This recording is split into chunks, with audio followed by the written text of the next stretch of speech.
Hello students, आज आपको मैं प्रमेय 12 पेज नंबर 299 सीजी बोर्ड का पेज नंबर 299 में प्रमेय 12 देखेंगे। उसके बारे में बताने वाला हूँ। यहाँ पर मैंने पूरा हल करके लिख दिया है क्योंकि छोटा प्रमेय है, इसलिए मैं आपको जल्दी से बता देता हूँ इसको। तो इसका कथन है कि बाह्य बिंदु से वृत्त पर खींची गई स्पर्श रेखाओं की लंबाइयां बराबर होती है। सबसे पहले हम एक वृत्त बनाएंगे। यहाँ पर इस वृत्त के बाहर एक बिंदु P ले लेंगे। इस बिंदु P से इस वृत्त पर एक स्पर्श रेखा खींचेंगे जो कि A बिंदु पर टच करेगा, और P से इस वृत्त पर एक स्पर्श रेखा और खींच देंगे जो कि B बिंदु पर टच करेगा।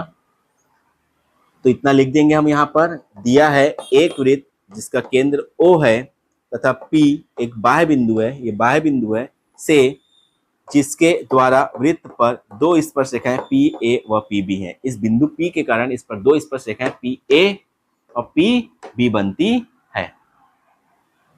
इसके बाद सिद्ध करना है कि PA और PB बराबर है। यही दोनों स्पर्श रेखाएं क्या है, आपस में बराबर हैं। आपको पता होना चाहिए कि किसी भी वृत्त पर बाह्य बिंदु से केवल दो स्पर्श रेखाएं खींची जा सकती हैं।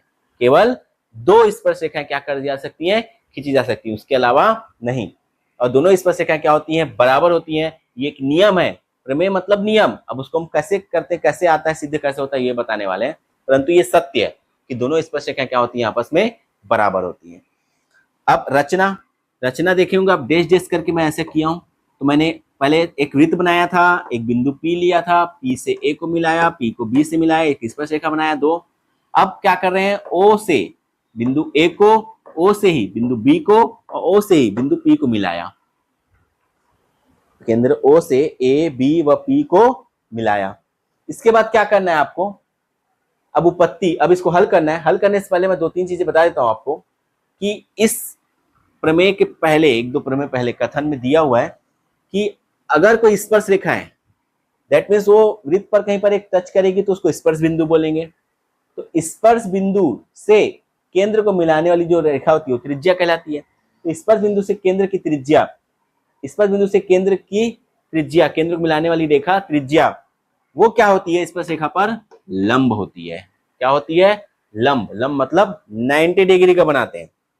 मतलब ये स्पर्श रेखा, ये केंद्र हो गया, ये केंद्र हो गया, और ये क्या हो गया, स्पर्श बिंदु हो गया। तो इसको मिलाने की रेखा क्या कहलाएगी, त्रिज्या। तो त्रिज्या जो होती है स्पर्श रेखा पर हमेशा क्या होती है, लंब होती है। इसलिए ये 90 डिग्री बनेगा, ये भी 90 डिग्री बनेगा। चलिए आइए अब उपपत्ति देखते हैं। उपपत्ति, तो अब जैसे हम इसको मिलाए, P को O से मिलाया, O को B से, O को A से मिलाया, तो यहाँ पर दो त्रिभुज बन गए। कौन कौन सा त्रिभुज बन गया, त्रिभुज PAO ये वाला, और त्रिभुज PBO ये वाला। ये दोनों त्रिभुज बन गए। इन दोनों त्रिभुजों में हमको क्या करना है, दोनों त्रिभुजों को सर्वांगसम सिद्ध करना है। सर्वांगसम मतलब होता है कि अगर सर्वांगसम सिद्ध करने के लिए कोई भी तीन चीज हम बराबर बता दें, इसके, इन दोनों त्रिभुजों के कोई भी तीन, या तो भुजा में से या तो कोण में से बराबर बता दें, तो बाकी जो अन्य तीन चीजें बचेंगी वो भी क्या हो जाएंगे, आपस में अपने आप बराबर हो जाएंगे। बिकॉज ये क्या बन जाएंगे, आपस में सर्वांगसम। तो आइए देखते हैं इनमें कोई तीन चीजें बराबर है कि नहीं बराबर है। तो त्रिभुज PAO में जो ये O है, OA है, OA ये त्रिज्या है। और इसी त्रिभुज PBO में इस AO के संगत में कौन है, OB है। OA के संगत में कौन है, OB है। और दोनों ये इस त्रिभुज की भुजा है और ये इस त्रिभुज की भुजा है, लेकिन इत्तेफाक से दोनों क्या है, वृत्त की त्रिज्या है। तो दोनों क्या होंगे, आपस में बराबर। तो OA और OB, यहाँ और की जगह हम क्या कर देते हैं, बराबर कर देते हैं। OA एंड OB क्या है, आपस में बराबर, क्या है, वृत्त की त्रिज्याएं। इसके बाद आप ध्यान देंगे तो इस त्रिभुज में भी OP है और इस त्रिभुज में भी OP है। तो ये कॉमन आपको देखना आना चाहिए कि कॉमन जो है तो कॉमन है। कुल मिला के नाम पढ़ा करो, PAO में OP आ रहा है और PBO में भी OP आ रहा है। दैट मीन्स क्या हो जाएगी, उभयनिष्ठ भुजा हो जाएगी। इसके बाद इस त्रिभुज में OAP, इस त्रिभुज में एंगल OBP, दोनों क्या डिग्री के हैं, 90 अंश के। तो तीन चीजें देखो, 1 2 3, ये तीनों क्या होंगे, आपस में बराबर। ये तीनों इस त्रिभुज के हैं, ये तीनों नीचे वाले त्रिभुज के हैं।